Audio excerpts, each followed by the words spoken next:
It's Mouth Experience Monday. On this episode, listen in as Dude blinds JD with an Old Elk Infity release. So sit back, grab a pour, kick up your feet, and enjoy this episode of The Bourbon Hunters. While you're listening, head over to our website at bourbonhunters.com where you can purchase Bourbon Hunters glassware and products, and sign up for our Patreon, which puts you on the list for single barrel announcements from our private barrel club. Gather round, it's time to unwind, drinking our bottles, all that we find, with tastings and tales, we're sharing our pours, tune in each week, there will always be more.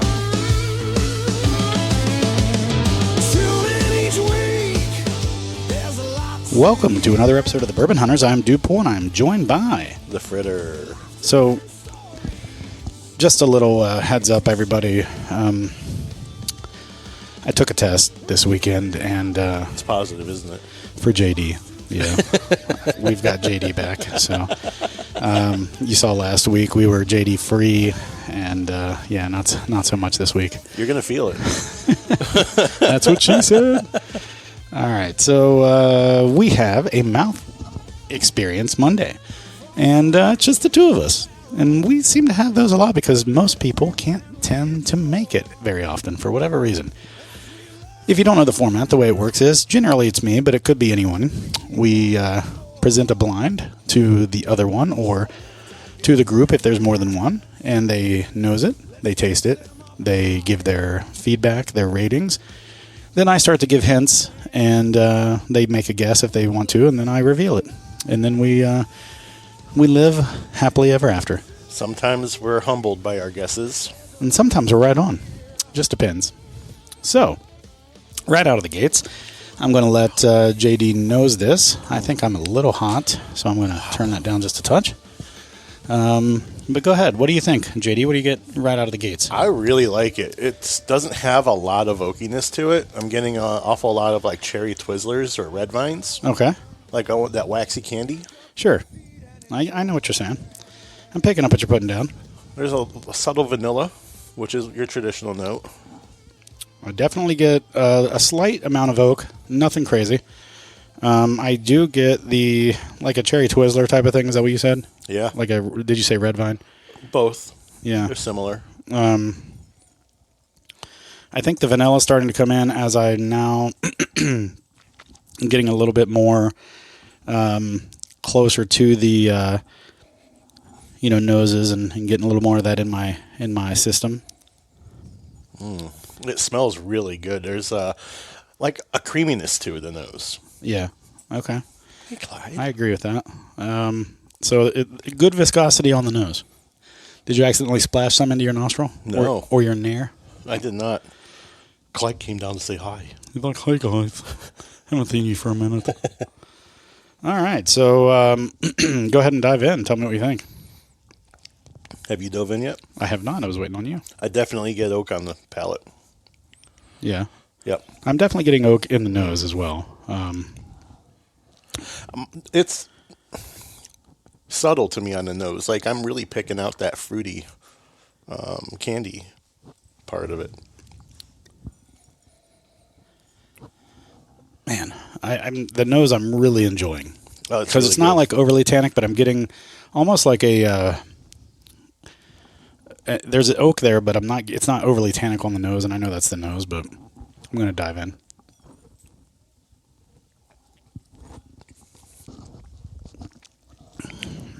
Oh yeah, so I am getting a decent amount of oak on the palate. Yeah, but it's not too much. It's not overpowering. It's it lets you know there's some age there. Yeah, it's very flavorful for sure. I'm gonna have to dive in for a second drink because this is my first one of the day, as far as you know, and it wasn't too visceral for my first. Yeah. Of the night. No, it wasn't. It didn't drink super hot, but it did drink decently oaky, but again, not in a bad way. The tannins are really flavorful. You get like this vanilla that's a good way to describe it. Pipe tobacco. Yeah, I get that. Maybe like a texture of a leather. Yeah, I can get some leather on that. I was thinking tobacco, but leather I think is probably a better descriptor. Yeah, I don't like when you say leather. I know a lot of people say like, "Oh, I get leather on it," but you're really talking about the texture of the whiskey, right? Not really how leather No, tastes. for me, it's the leather. It's what I would imagine. So have you ever been? So when leather's being cured, it gives off a definite smell to me, and it's kind of like what they would pump artificially into like a Wilson's leather store. Okay. Yep. You know, you'd walk in and you just would be overwhelmed with that smell of leather. It's kind of like when I say, that it's like that curing. It's not just like that, leather jacket smell. It's like a cured leather or curing leather. Same with tobacco. Like it's not tobacco that you would necessarily smell like someone smoking. It's the tobacco it's fresh tobacco, like something that's been drying in a barn. You know how they, back in the old days, like when people would dry their own tobacco and stuff. Hang them. Yep. That's the kind of tobacco I generally get when I say tobacco. So to me, they're very similar. And obviously you've never tasted or, tobacco, at least in a liquid form, or leather for that matter. But it's what I would imagine it would taste like if you had, from the smell. I gotcha. For me, it was always like, I was a creature of habit, so I liked using a baseball glove for a long time. Oh, yeah. But when I get a new one, breaking in, I would put it over my face. Yeah. I know I muffled myself when I said that, but I put it over my face and just take it in. No, I know what you're saying. You'd make yourself the gimp for just a second. Yeah. And, no, I like that too because you put the oil that kind of brings back out that curing kind of scent. When you do a baseball glove, you put the oil on it and you kind of condition it and stuff like that. Conditioning is probably a better way to describe it. Not curing, but conditioning the leather. Sorry, I'm not in the leather business, so I'm not 100% sure of the words, but conditioning, I believe, is the correct word. Prefer leather pants on ladies, but right. The wife. Sure. I'm going to go back in for another drink, though. Good save.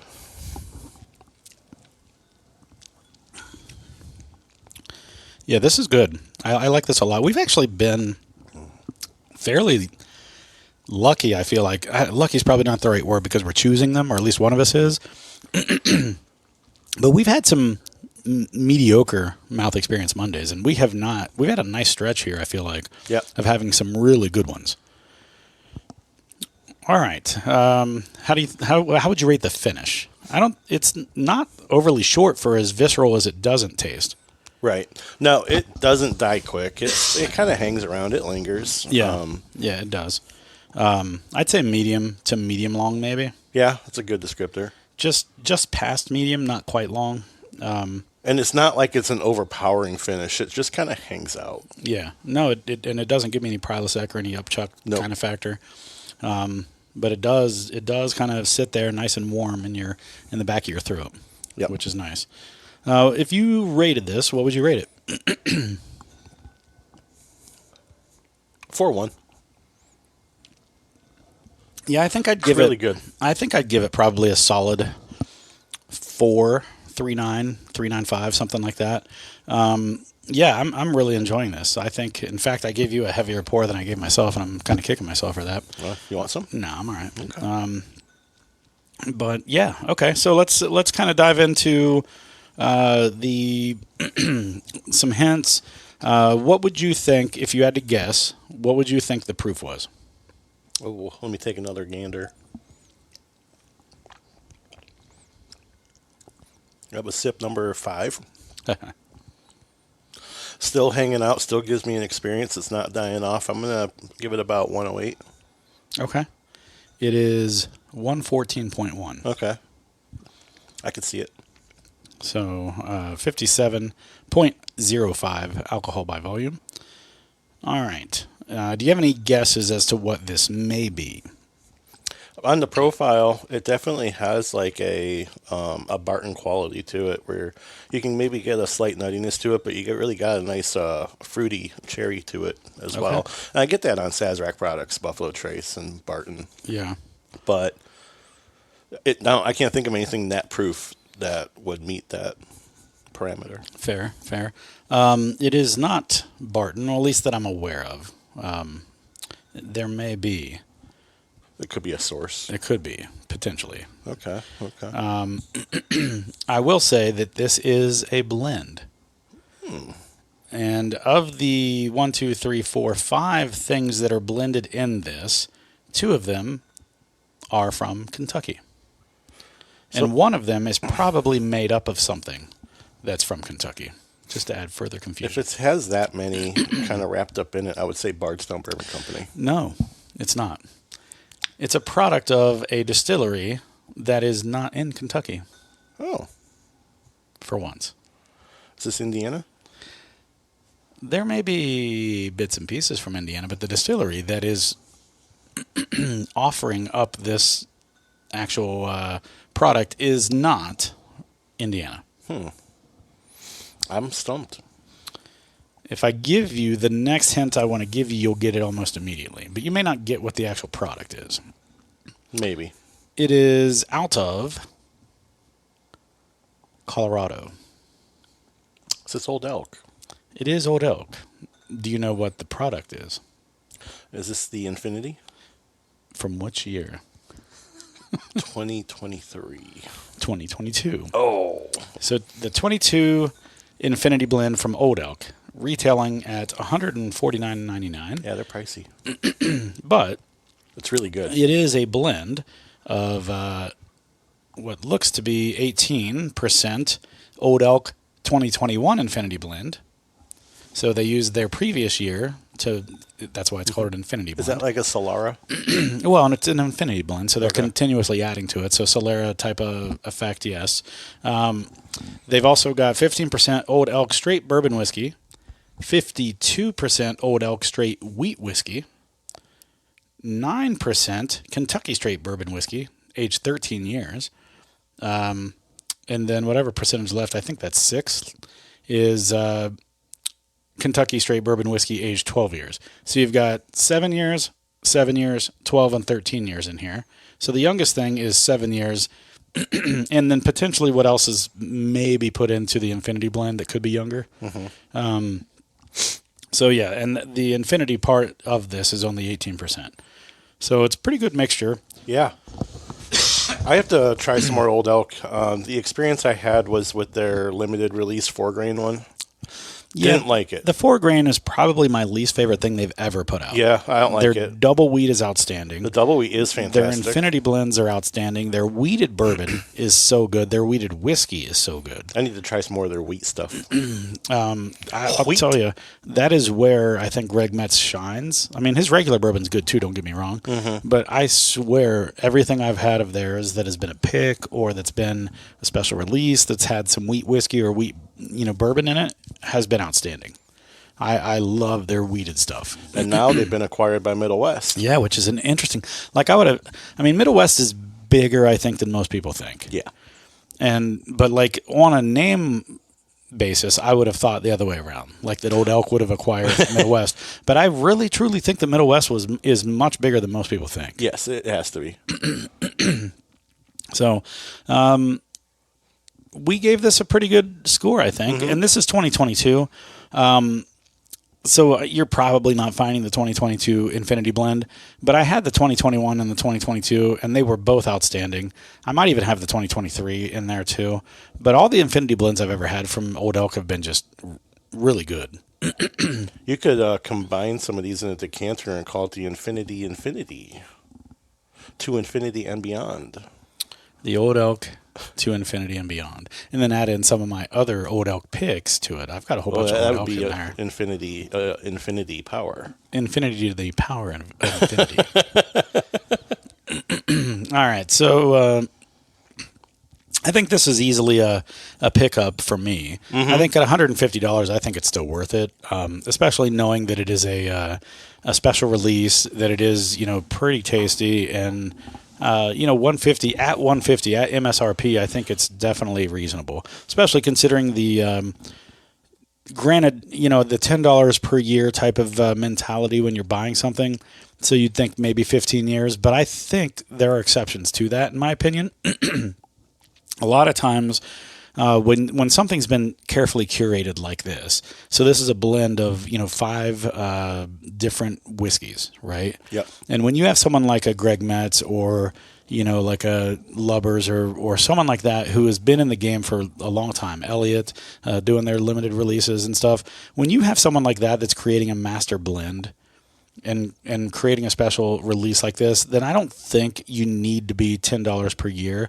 You've got some 13 in here, some 12 in here. You can get some phenomenal bourbon at 7 years old, and that's the youngest thing that's listed in here. Mm-hmm. So, I mean, to me, I think 150 is reasonable, especially knowing that they're probably putting in just the right amount of 13, just the right amount of 12, just to, kind of give it that extra age, and it comes through perfectly. We're not too tannic on this. Yep. We've got, oak and tobacco, and we even said, a little bit of leather, and it was just the right amount of all those things. Yeah, no, it's a fantastic nose and mouth experience. Yeah, I think the entire thing from start to finish was really a nice experience for, the entire ride. So nose all the way to finish. But I think those are my closing thoughts, right? If you were to give this to somebody as a blind, I think they would be really surprised at what it is, and they'd probably think it's something of more notoriety than what. Yeah, and I remember when these started coming out, I think in 2021, these were a pretty hot item, pretty big ticket. Yep. People were trying to hunt these down and stuff like that because Old Elk was really hitting its prime in that range. So to be fair, at that point, if you would have blinded someone with it in 2021, 2022, they might have not been surprised by it. But I think this is such a good kind of throwback now because that's great. 3 years old now. We're 3 years removed, almost 4 years removed from this actual bottle. So I think this is a nice little surprise. So thanks for joining in on another episode of Bourbon Hunters, but Mouth Experience Monday. If you like the format, join in every Monday where we do this every week, basically. So give us a 5-star rating if you get a chance. Check out our Patreon where we talk about upcoming barrel picks or previous barrel picks, things like that. That you get exclusive access to those releases if you're part of our Patreon. Upcoming, we have Nulu, maybe possibly multiple barrels of Nulu. We've got the James E. Pepper newly done or released or in the wild, whatever you want to call it, decanter single barrels. So if you've ever had their regular shelfer decanter, these are cask strength decanters that are single barrels selected by people. So we have one of those coming out soon. And we're working on some other things for the 2026 season, if you will. Amin said that we're good to do an old Louisville. Oh, nice. Next year. Oh, that'd be awesome. That's a big one, too. I really like those. If we can get a rare character and maybe a Russell's or something like that, that'd be great. But we also have a huge announcement coming out. We have our in-person Bourbon Blitz in December, first week in December. So make plans for that if you're in the area and you can make it. We have a hotel block that's booked up, being reserved for everybody. We've got people from the industry coming, hanging out with us that night. So join our Patreon, find out more information about that, and join us in Louisville in the first weekend in December if you can. Try not to get the JD. Yeah, don't get the JD. They make penicillin for it, but it's still a hassle. All right, guys, have a great night, and we'll see you next week. All right, well, that wraps up this episode. Thank you for joining in on yet another hunt for great bourbon. Please give us a 5-star review anywhere you are listening, but if you don't, leave us some constructive criticism in the review so that we can better improve our show. But until then, sit back, grab a pour, kick up your feet, and enjoy some bourbon. Tune in each week. Sit back. Tune in each week. Grab a pour. Tune in each week. Kick up your feet and enjoy. Kick up your feet and enjoy. For any feedback, questions, or episode ideas, please reach out to info@bourbonhunters.com.